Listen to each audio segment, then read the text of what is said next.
Okay, let's start the session. So, hey everyone, this is Khushi Singh, the founder of Lotro, and I'm delighted to welcome you all to today's session. And Today we are honored to join by Advocate Sakshi Kothari ma'am, who is going to share her insights on workplace harassment, how to navigate workplace harassment and legal remedies under POS Act. So I'm confident that this session is going to be highly knowledgeable and practical and inspiring for you all. So let's give her a warm welcome. Welcome to Lotro ma'am, and thank you so much for joining us. Please start the session. Hello, is my screen visible? Am I audible? Yes, ma'am. Okay. We will start a session in a bilingual manner, or should I speak only in English? Both will work as per you. Okay. So today we are here gathered to talk about the prohibition, prevention and redressal of sexual harassment. So this is the basic structure of the presentation. Firstly, we will be talking about the Vishaka versus State of Rajasthan case. Second, we will be talking about the definitions which are covered under the POSH Act.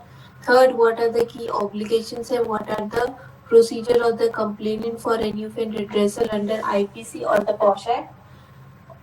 And lastly, what are the ways that you can keep your office safe? So the first is talking about the Vishaka versus State of Rajasthan. Vishaka versus State of Rajasthan, what were the facts of these cases? That in this case there was a woman named Bhavri Devi who was an activist, social activist. And what did? She was a social activist, so she went to any of a village nearby in the Rajasthan. She went over there to ban the child marriage that was been happening. So when she went, she was alone when she went to ban that particular child marriage. So what she did कि उसने वहाँ पर वो child marriage को तो ban करा दिया, but वहाँ पर बहुत सारे पॉलिटिकल इन्फ्लुएंशियल लोग थे जिन्होंने क्या किया, that they brutally raped that Bhavri Devi. So when that NGO got to know that this particular woman who went to ban that particular child marriage and she was being brutally gang raped, so that's why they filed a PIL stating that the women who are working in that particular workplaces are also seeking such type of a remedy. So that's why the enactment of the POSH Act came into an enforcement. So though we already have the constitution provisions been inbuilt, but this particular act is only focusing on the protection and prevention of any of a woman who has been working in a workplace, how she can seek a remedy for any of the sexual harassment that was being caused to her. So basically this case gives an opportunity to address that these women workers in our country can also seek such type of a remedy when they have been sexually harassed at any of workplaces. So basically this case has some of the guidelines that have been issued. Vishaka guidelines, the first is Constitution of the Complainant Committee. If I talk about the Constitution of the Complainant Committee, it is saying that when an organization is having more than 10 employees working, so they have to mandatorily constitute a complaining committee. That who all will be the person. Further, we will be discussing that who all should be there in a complainant committee. What is the mechanism for filing that particular complaint? Thirdly, what are the duties that have been given to the employer as well as the employee?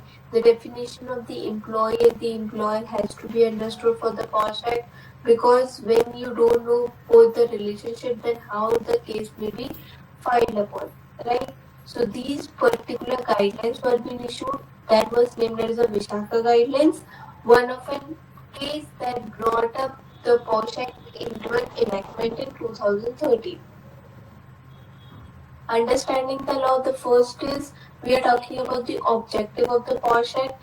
The basic objective of the POSH Act was to prevent and protect the women against the workplace sexual harassment. Second is whatever the complaint that they will be raising, that how effective that was being addressed.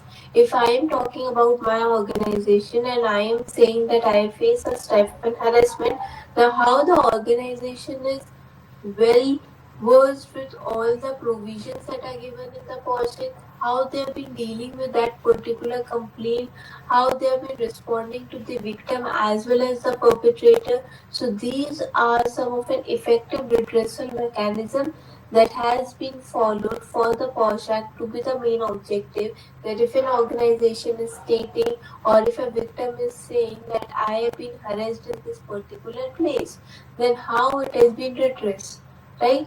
How would the effective mechanism for that particular redressal? Now, if I talk about the key definitions that have been given, the first definition that we're talking about the sexual harassment. If we talk about the sexual harassment, the what is meaning of a sexual harassment? If you just compare a sexual harassment with the IPC provision or the latest one, the BNS 2023, in the above of the section 75 has been stating of in sexual harassment that any of an implied or explicit promise of a preferential treatment, detrimental treatment about the present or the future. Let us understand one example. If I talk about in an organization, there is the male boss, another male boss, a female employee has been working. Right now, that female employee has been working, the male boss asks for a sexual favors that if you sleep for one night with me, I might give you a promotion in your room. Right, so these are some of the preferential treatment to be treated upon. How it is a preferential treatment? The first, it is a preferential treatment that he asks the woman for the sexual favor so that she can get a promotion, right? Second, if we talk about the detrimental treatment, now the woman already slept with that male boss, but she didn't get the promotion. That is a detrimental treatment in that particular employment state. If I talk about the present or the future employment status, the present is that she is working in that particular role, but in future she will get a promotion if she is been sleeping, right? So if in these type of scenarios are been happening, so these are amounting to the sexual harassment, interference with the work or intimidating or hostile environment. Now the male boss asked the female employee, but the female employee rejected his offer, right? Then she will not like to sleep. She will get the role on her basis of the work that she is doing in that particular company. So that is coming that a woman is creating a hostile environment because she might hesitate to go to that particular male boss to report it, right? These may be the some of the issues. For in sexual harassment, there are the two main ingredients to be followed upon. The first one is a quid pro quo, that is a latent maxim which talks about the consideration for consideration. Like if I talked about a sexual favor has to be given, then only the promotion will be given. Right? So this is one of the ingredient to be considered. The consideration for consideration is there. Second is if the woman has been rejected, now the woman is facing an hostile or an isolated environment in that particular place. Why is she feeling like that? Because whenever she is going, that she might be thinking about that particular situation only. So if you are being isolating that particular woman, like again and again the male boss is calling her that you have not completed this task, within 1 hour again he is calling her, right? So these are some type of an intimidating or an hostile that she is feeling of retaliation, she is feeling isolated in that particular workplace, humiliating, likely to affect the health or the safety of that particular woman. So when these two ingredients have been covered upon, then only we are saying that the sexual harassment is taking place. Now, if we talk about the act of a sexual harassment, how can that act, what can be the act that has been different from our BNS provisions? If BNS, if you have been reading, the physical contact is there, demand is there, sexually colored remarks is there, showing pornography is also there. But the last clause will not be mentioned in our BNS provision. The unwelcome physical, verbal, or the non-verbal contact of the sexual nature. The sexual harassment has a various different types. Let us first understand the what is a physical, verbal, and the non-verbal. If I talk about the physical advances, that is that the woman has been sleeping with that particular male boss. That is some type of a physical touch happening between both of the persons, right? If I talk about the verbal, Now the male boss is not calling by her own name. Like if she has a name of Ria, but the male boss is not calling Ria. He is calling some of the another name that is keeping that woman isolated. Like if you're sitting in a workplace, there are 5 to 6 peers sitting beside you, and that particular person is stating not by your name but by your different name. Right? So that is some type of a verbal sexual harassment. Now that word that the male boss has been stating that whether that word was in obscene or not, that has to be taken consideration about. Now, if I talk about the non-verbal conduct, that mostly happens in the peer groups. Now, 5 to 6 male or a female persons have been sitting around, right? Now, what happens? They are in a meeting. They have been listening to the boss, what is the boss saying. But some of the employees are creating this type of a drawings or the texture that is making the female employee isolated. Like these type of an drawings were not being considered, right? When these type of the drawings were not considered in that particular workplace, the woman felt uncomfortable in that particular situation. So that is also amounting to an act of a sexual harassment, non-verbal conduct of a sexual nature. That's why this particular clause has been added in our POSH Act, but this has not been added in our BNS provision of 2023. Now, if I talk about physical contact and advances, that we already understood about. Demand for request of sexual favors, that also we understood. Thirdly, making a sexually colored remarks, that you are saying that this or body shaming that particular person will also coming under the ambit of a sexually colored remarks, right? Showing pornography, now you're sitting in a peer group, 2 male persons have been watching and forcing the female employee to also watch along with them, right? So these type of an act is also amounting to a sexual harassment. This is the main crux that we have to understand, that what all things can be considered upon to be in sexual harassment. Now this is a situation for all the audience. You all can read and let me know that whether this situation was been amounting to the sexual harassment or not.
Yes, anyone can unmute themselves and answer.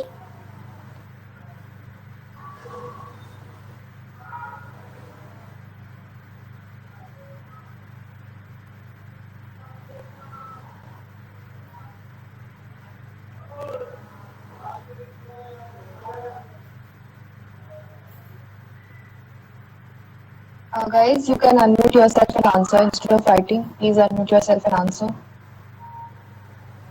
That way the session will be more interactive. Okay, okay. Be applicable in this case because the senior has only pointed her incompetence and the ingredients and essentials of POSH Act are not being satisfied here, so it would not be applicable. Yes, anyone else?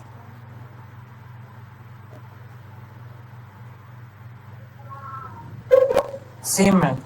I think the act was not applicable here because here, as such, no sexual harassment has been happened to her. So I think she will not available eligible to file that particular case. Yes, Also, you. sorry to interrupt, it also depends on the facts. Like if the senior has used really harsh language or obscene language, so maybe in that case it would be applicable. So it depends on the facts. Okay. So Yes, in this ma'am. particular, Yes, ma'am. As in the third illustration, if she really feels embarrassed because of such words which her senior was says to her, then she will eligible to file that case. He will be liable.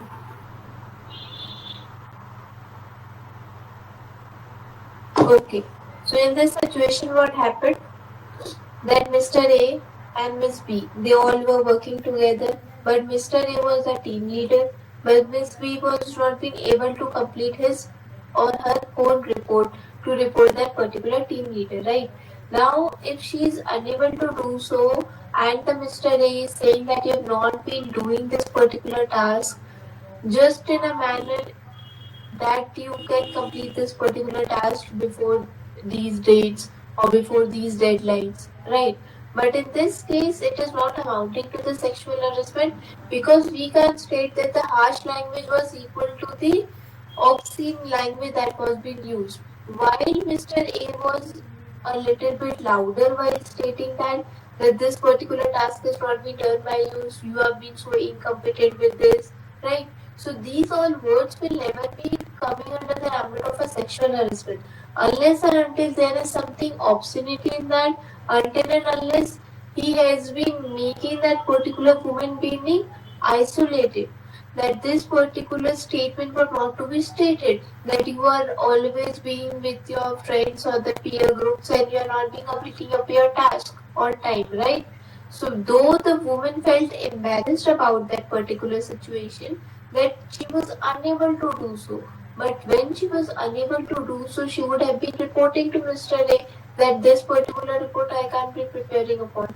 So using a harsh language will never be amounting to the sexual harassment because if someone is paying you, they want the work to be done, right? So for that reason, if they are saying you some of the harsh words also, but not in an obscenity manner. If an obscenity manner was being included, then the Ms. B can file up a case, right? That he talked about the physical appearance of that particular woman. You don't know how to dress up, and you're working in this particular organization. So these type of statements, if the Mr. A would be stating, then this would be amounting to the sexual harassment. But depending on the facts of this particular situation, it has not been amounting to consider that this harsh language can never be amounted to a sexual harassment. Now, if we talk about the second definition, which is talking about the workplace. If we talk about the workplace, it is either a public, private, or any government organization. If you all are studying in a law school, so the universities are your workplace. That you are coming over there, you are getting some knowledge, and you are being going, right? So that university is your particular workplace, right? If I am working as a visiting faculty in any of an university, so I am also treating that particular university as a workplace. Though I am only coming for 2 hours and just taking up my lectures and then I am leaving that particular organization. But within that 2 hours, if something happens with me, the university will be liable for that particular act, right?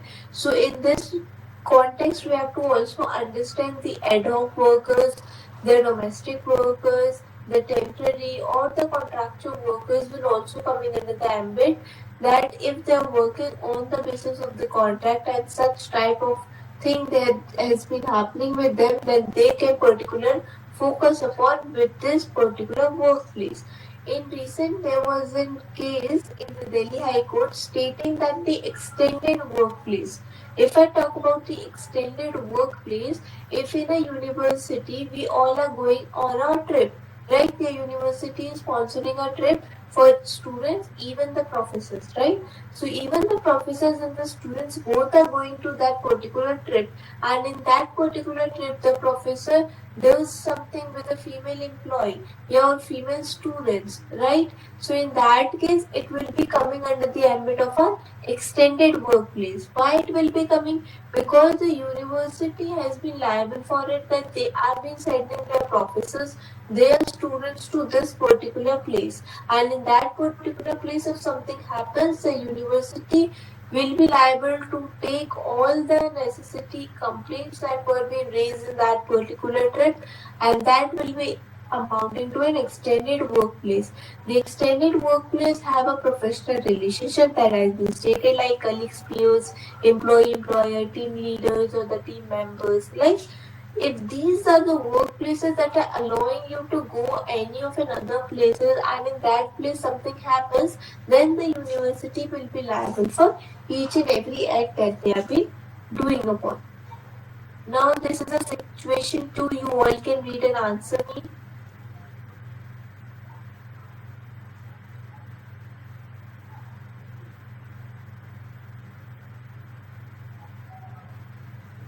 Yes, ma'am.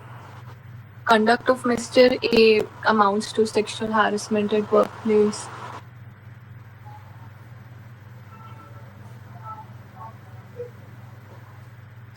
Yes, so this has been rightly said that yes, it is amounting to the sexual harassment. Like Miss B was not been willing to share any of his social networking sites with that particular person, but that particular person was trying to initiate a conversation, was cracking in obscene jokes. So when the obscenity is there in that particular content, then that yes, it will be amounting to the sexual harassment. If he's been sending such type of a memes that is making a woman uncomfortable in that particular organization, so yes, this is amounting to a sexual harassment.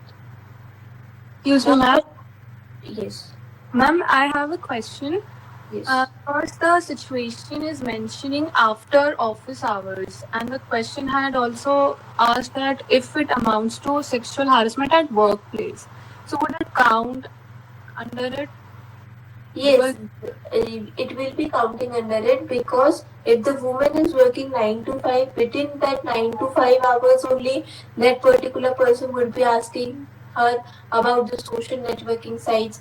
If that particular person has not been asking, but that particular person is stalking that particular woman, that where is she going, where is she be landing, and talking about all the locations of this, and after that they have been connecting on the social networking site. So this is one of an example for an extended workplace also, because next day she has to come to that particular workplace, right? So that's why these all activities will also come under the extended workplace and amounting to the sexual harassment at workplace. Okay, ma'am. Now we talk about the key obligations of an employer. If I talk about this particular act is providing such type of a mandatory provisions to be followed. That first is promoting a gender sensitivity at the workplace. Like if you talk about in a university, you might be calling your professors like a sir or ma'am. But instead calling them a sir or ma'am, you can use a neutrality language like a professor, that whether she is a woman or whether she can also be a trans woman, or whether she can also he can be a male person, right? If you call this type of gender neutrality words to be used in your workplace, so it will create a gender sensitivity, right? Second, if we talk about remove the factors for a hostile working environment. If I'm talking about the hostile working environment, that if a person from a Nigeria is working in an Indian company, right?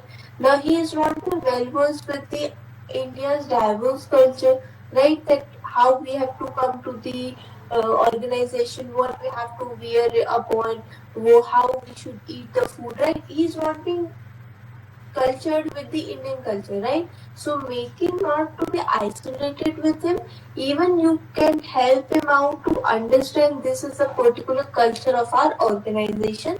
These all things that you can follow up, right? providing a safe working environment, that that particular person will also not feel hostile in that particular place, because each and every employee has ever amicable decisions with each everyone, so that they can have a friendly relation between an employee as well as the employer, or even in the peer groups too. Fourth is talking about the formulate the internal policy. See, whenever you are being hired in any of a company, so the administrative staff, that is the one of an HR, that would be telling you about the POSH policy, that this is a particular POSH policy that we have been following in our organization. You can also read all the terms and conditions, and accordingly we can proceed. So formulate an internal policy also, that what are the policies, rules and regulations that you can follow upon. Fourth is talking about the display conspicuously at the workplace, the penal consequences. In that particular policy, it would be written that this particular person who is coming under these all sections will be penalized under these all activities also.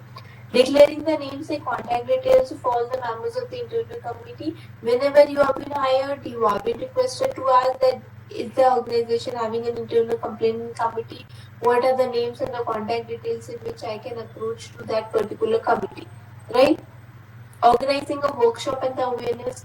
Like if I talk about in each and every organization, there might be a hiring in every 6 months. So when the new employees are being coming, so regular training and awareness program can be taken place, so that they are also being aware about this particular cost policy in that particular organization. Providing an assistance. Now, if a woman is unable to write her particular complaint, then the administrative staff can help her out, or any of her friend can also help her out to write that this particular complaint can be written, right? But unless and until that particular woman is willing a consent giving to that particular person to write that particular complaint, right? If that woman is unable to write and she's asking somebody another help, her consent has been given to that particular person, then only that person can write a complaint. Treat sexual harassment as a misconduct, service rules, initiate actions for the misconduct. If I talk about each and every act has to be governed with the rules. So the rules that have been given by the administrative authority of any of an organization, stating that these are the rules that you all have to follow when you're working with us, right? Monitor the timely submissions of the report by the internal committee. If an organization is having no sexual harassment cases, right? So in that, the disclosure can be given that no zero tolerance policy is there in our organization, that we don't have any of the sexual harassment cases. Publish the statistics of the complainant of the POSH Act for the annual report of the company.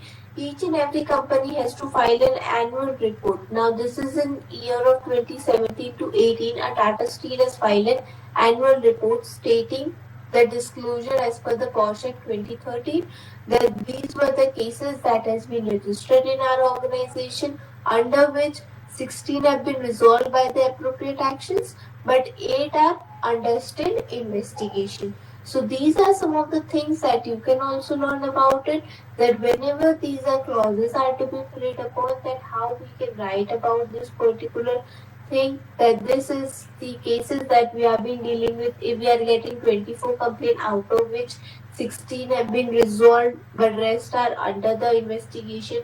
So these bifurcations are to be given in the annual reports that are published by the organization. These are available in the public domain also. The big MNCs usually give them in public domains, but in some of the cases, the companies which are not aware about the POSH policy might not have in the public domain also. Now, if I talk about the employer, who can act as an employer, the management, the supervision, or the controlling authority. So these are three persons who are acting upon it. If in that case the employees have been discharging any of the contractual obligations, like if the employee has not been able to state that which authority should I go and report.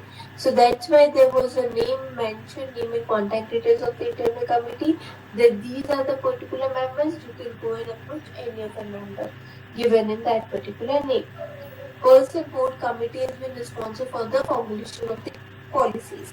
Now, when the IC has been formed, the internal committee, then internal committee members have also to read over all the work that these are the policies that we have been framed. Now, these are the clauses that we have been adding upon. So, these are all things that we have to look for the perspective of an employer, that the management, supervision, and the controlling authority. Now, what are the consequences that have been given under the POSH Act? If I talk about the consequences that are given with the service rule applicable, secondly, if any of a person or a perpetrator working in that particular organization has done sexual harassment, right? So that perpetrator might not get an increment, might get a termination, or might get a suspension. So these are the ways in which we can give in consequences under the POSH Act, that this particular person can first time only this complaint has been received to us. If this is only the first time that we have been receiving the complaint, so might be a warning letter will be given. But in that case, if we think that there are 4 to 5 complaints of this particular person will be, so then we have to take a decision regarding not increment, regarding this termination, regarding a compensation to be deduction.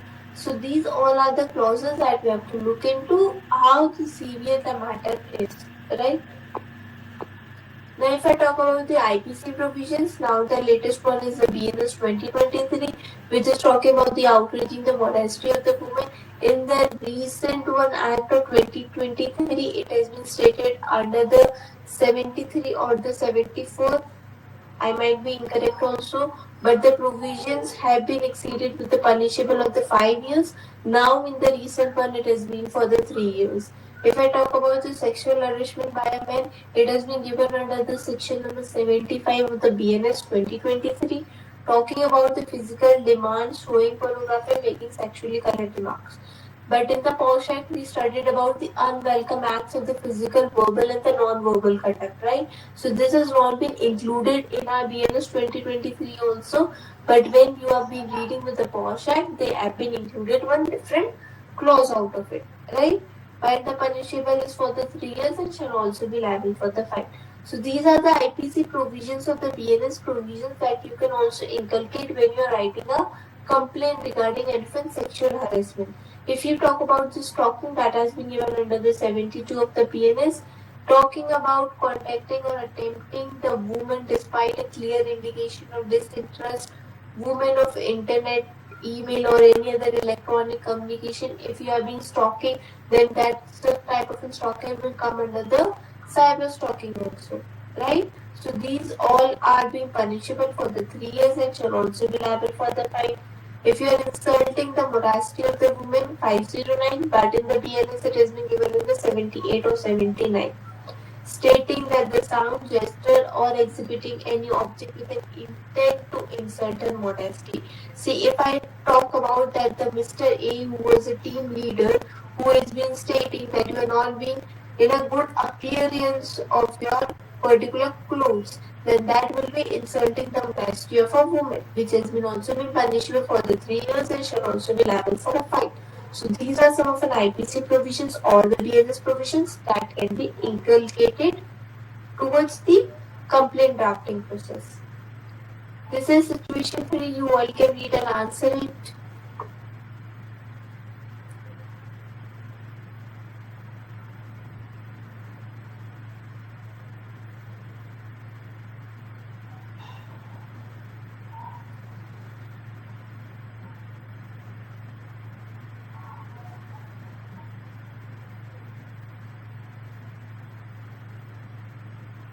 Yes, ma'am.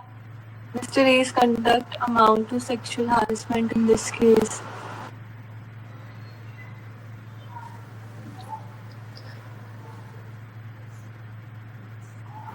Yes, ma'am. Mr. A will be amounted to the sexual harassment.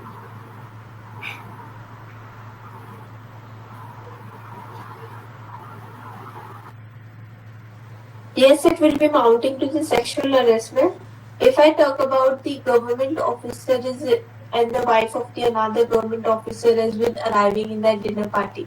Now that dinner party can be an unofficial party. But in this case, it was the CEO of that particular company who is invited each and everyone to that particular party. Now the CEO will be responsible if the woman has been facing this type of harassment in that particular situation, right? So in this, yes, this was a sexual harassment act. Why it has been amounting to the sexual harassment? Because Mr. A was trying to do some of an physical contact and advances from that particular woman, right? If that physical contact and advances were been happening, so yes, it is one of an act of a sexual harassment, will be amounting to a sexual harassment. Now, if we talk about the procedure of the complainant and the redressal, who can file a complaint? The one who has been facing a sexual harassment, right? If we talk about the physical incapacity of that particular aggrieved woman, then who all can file on the behalf of her related friend, her co-worker, National Commission of the Women or the State Women Commission, or any of her one who has the knowledge.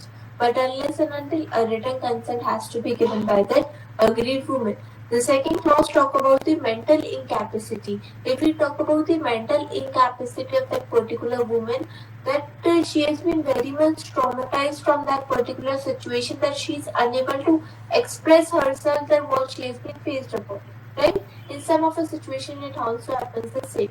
But her relative or a friend, a special educator, or a psychologist can also help her, because the psychologist will able to understand what type of a mind she was been having before, and after that what type she has been facing this type of an issue, right? So she will be able to write down that what she has been facing it, right? Or a guardian of an authority who has been taking care of receiving a treatment or the care, because the one she might be a closer would also be sharing her particular situation, that this was a particular situation which has happened with me.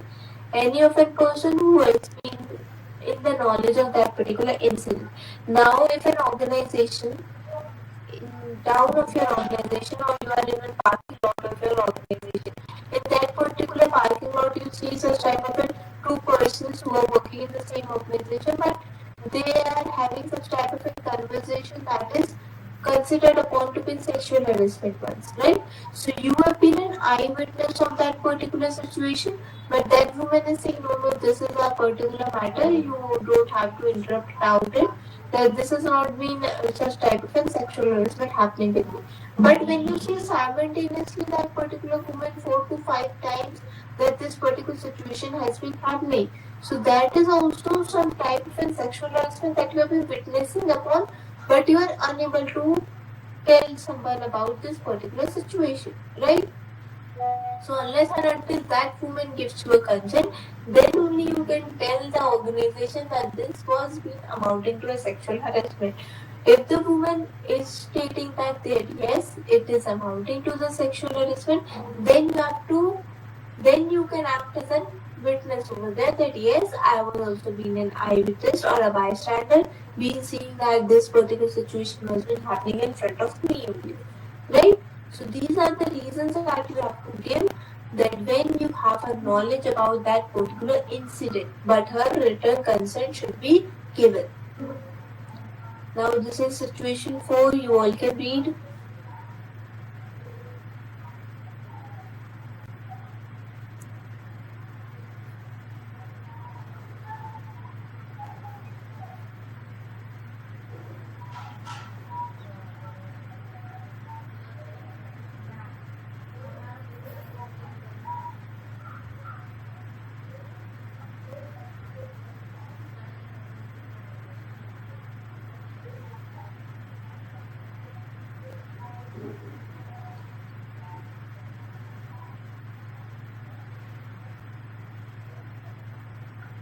Yes, ma'am, it may amount to sexual harassment, and his conduct is amounting to stalking under IPC.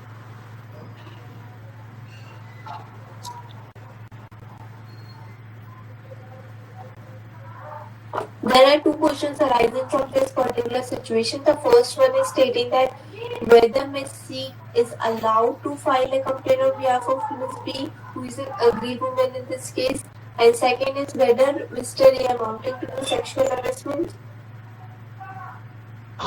Yes, ma'am. So the situation once again. Yes, ma'am. Mr. A is amount to sexual harassment. But if Miss B is not giving consent to C, then she is not eligible to file complaint against A. Yes, very well stated it. So in this situation, if Miss C is not being giving a consent, then Mr. on behalf that Miss C cannot file a complaint unless and until the Miss B is giving a written consent, right? Second is, yes, this is amounting to the sexual harassment because keep calling on sending her emails. Now the sending her an emails, if such type of an email is having such type of an obscene content in that, right? So yes, it will be amounting to a sexual harassment when we already know that this particular act is given under the IPC provisions or the BNS provisions also, even it is one of an act of a sexual harassment to be considered. Now we talk about the confidentiality. Now when an aggrieved woman is writing that particular report in that particular organization, so she has to write the content of that particular complaint, the identity and address, any other information that has to be given of that particular incident, that also she can write. But the confidentiality has to be maintained by the organization. If I talk about the administrative authority in any of an organization, they have a safe reporting mechanism. Now, what is the safe reporting mechanism? In that, this is an online portal in which the organization anonymously or any of a person can write their particular complaint, and that particular complaint will reach to the organization, and the particular organization will not get to know that who is the victim and who is the perpetrator. But when they are going for an investigation or the inquiry procedure, at that moment they will get to know about this, that this was the particular victim and this was the particular perpetrator, because the report might be going to an administrative authority and then it will be transferred to the ICC. But in some organization, directly the ICC has been dealing upon. In some organization, it goes via chain like the administrative authority, then it will go to the ICC, depending on which organizations you have been working upon. So these confidentiality clause has to be maintained by the organization, because the organization name is also been defaming in that particular situation. In that particular organization, there are 100 cases of sexual harassment, then no one would like to work in that particular organization, right? So that's why the organization is maintaining this type of an confidentiality so that they cannot raise about it. But we earlier talked about the annual reports that are to be generated by each and every organizations. So each and every organization is generating that annual report. Then in that annual report, they have been writing that these are the sexual harassment cases that we have been dealing. So that is also one of the confidentiality clause to be maintained, that they are not being stating each and every victim and the perpetrator name. They are only in numeric terms they have been stating about. 50 cases were there, in which the 20 were being under investigation, 20 were in the inquiry procedure. Right? Now we talk about the internal committee. If we talk about the internal committee, if in an organization there is more than 10 more employees working, right, then that particular organization should have an IC working. Now, if I talk about that my main organization headquarters is in Hyderabad, but there is a branch office in Dehradun, right? If I'm talking about the branch office in Dehradun, in which there are not more than 10 employees, there are only 5 or 6 employees working. In that particular situation, if the woman has been facing this type of harassment, then it will be transferring to the Hyderabad headquarters, because the Hyderabad headquarters with the IC committee will be dealing with that particular issue, because that organization is not having more than 10 employees and no IC has been developed upon, but the Hyderabad will be looking into it because it's a branch office of it, right? So in these cases also the internal committee has been playing a major role. Now who can be constituted in the internal committee? If we talk about the first one, should be the senior most female employee in that particular committee. Second is the one who has been working with that particular cases. If I'm talking about the sexual harassment cases, then the NGO person can also be dealing with it. Third person is the advocate who has been dealing with the sexual harassment cases.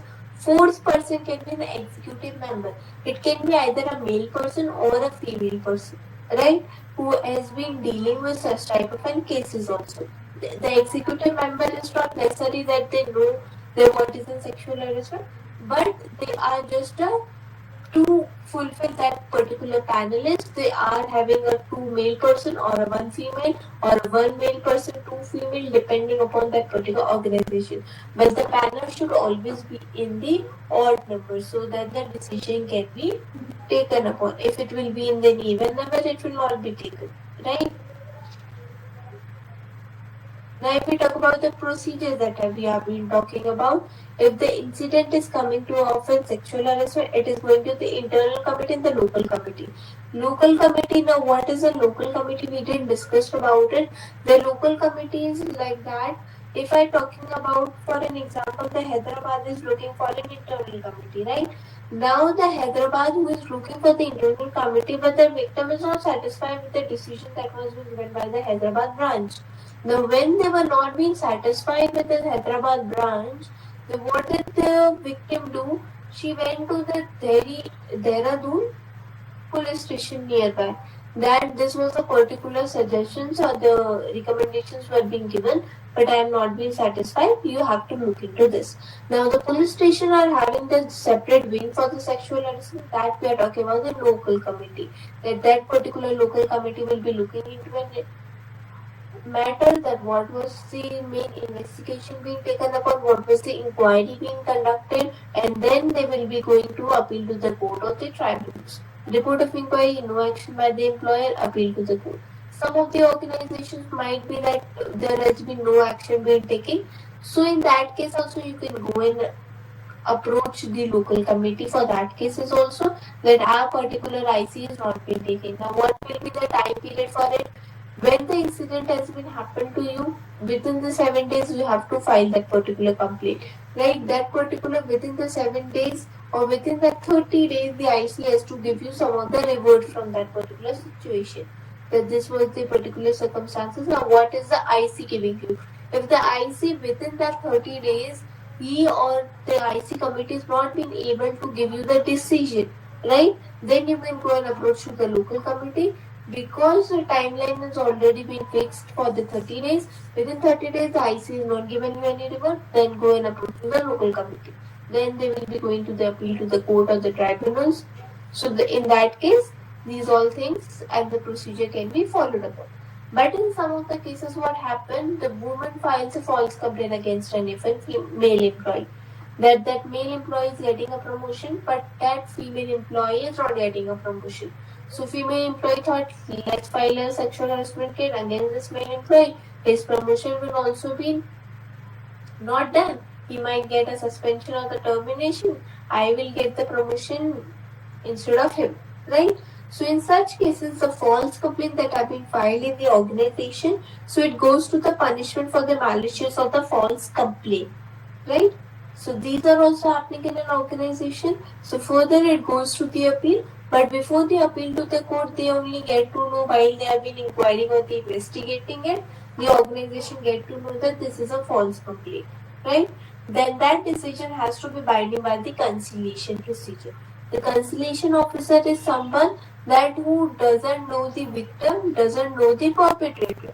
He is the outsider from that particular organization, that he don't know the working mechanism of that organization, but he has to give a decision, right? So that's why the inquiry investigation procedure went done.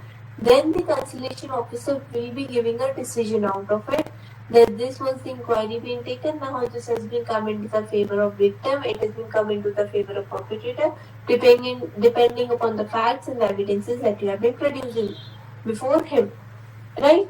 So this method can also be take place. Second method is the appeal to the court can also take place. And third method is if we get to know that the false complaint has been filed upon, then that yes, it will be going to the appeal to the court, right? Now we are talking about the 10 ways that you can keep your office as a safe. Now, if we read, these all are the rules that you can follow in your workplace also, that it is a misconduct, easily being accessible and periodically be updated. Like the new employees have been coming, so you have to make them updated about your worst policies. Now in an organization, the male and the female both have been working, so you can create a type of a gender neutrality or an inclusive language so that it makes a gender friendly for both the, whether it's a male employee or whether it's a female employee. For keeping yourself safe from sexual harassment, you have always been reading about the 5 Ds that you have to always remember about. The first one is the direct. That when you are seeing that this victim and the perpetrator both, that this perpetrator has been stating to this particular victim as a sexual harassment, then you can directly approach that particular perpetrator. But in that case, if you see that particular person is having a knife or a gun, right? That particular perpetrator is having a knife or a gun. Now you will go and apply for the second day, that is talking about the distract. Now, if you are in a public place and the perpetrator has put up a loaded gun to any of the victim, right? So in that case, you can create this type of an community awareness in that case, that you can gather all the committee persons to stop that particular perpetrator from that victim, to protect them, right? So second D can also be taken place like the distract. The third D, if I talk about to delegate, you know that this particular person is been dealing with such type of an issue and there is no one to help you out. Then you can go and call the police, dial 100. They might go and approach that particular place and might stop that particular victim. So that is the third D that we talked about, the delegate. Fourth one is the document. Though you already have your smartphones, you all can record it, right? That this was the particular situation being happening in this area, this was the time of this particular area. So that fourth D will also will help you out. That is the documentation, right? The first one is the direct, distract, delegate, document. So these type of Ds, if you remember, then yes, you can help that particular person to be protected upon. Now, these are some of an anti-sexual harassment policies, functional redressal committee for the redress of the complainant in this place. At least half of your internal committee should be the women, men and women both can be represented into the committee.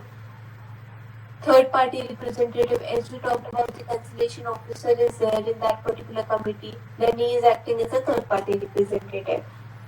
Being the role and redressal procedure is displayed prominently or not, all the complaints have been accepted in writing, and someone is unable to do so, then the committee will help you in writing. In some of an organization now, we have been digitally utilizing each and every tools, right? So digitally the complaints have been written in mail to that particular internal complaint committee. But in some of the cases, they might be asking for your hard copies of that particular, that you have to write from your hands and then you have to give it upon. Conducting a regular workshops and the training against any offense sexual harassment at the workplace can also be one of the ways to save your offices, right? These are some of the ways in which you can save your offices, and always remember these 4 types of a D: direct, distract, delegate, and document. Thank you everyone. If you have any questions, you can ask me.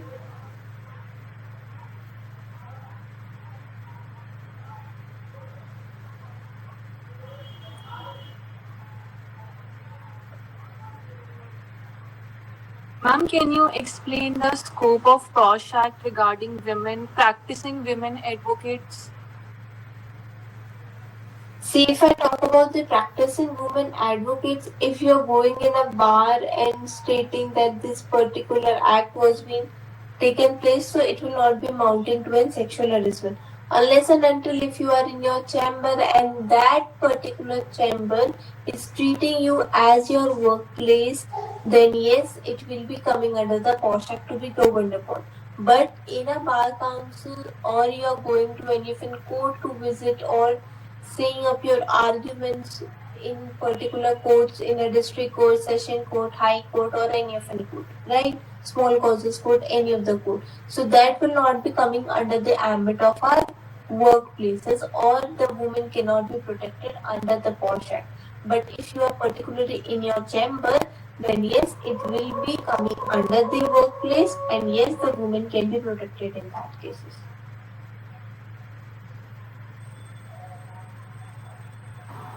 Ma'am, how does the POSH Act ensures protection in virtual or remote workplaces? See, if I talk about the virtual or the remote workplaces, if the woman has been working from 9 to 5, in some of the organization it happens that weekly you have to come for Saturdays or Friday, Saturday you have to come to organization, rest you can do from a workplace.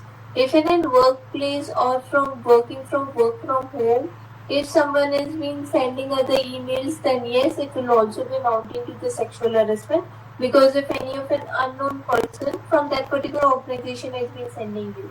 So yes, the woman can be protected under the contract if she is working from work from home also.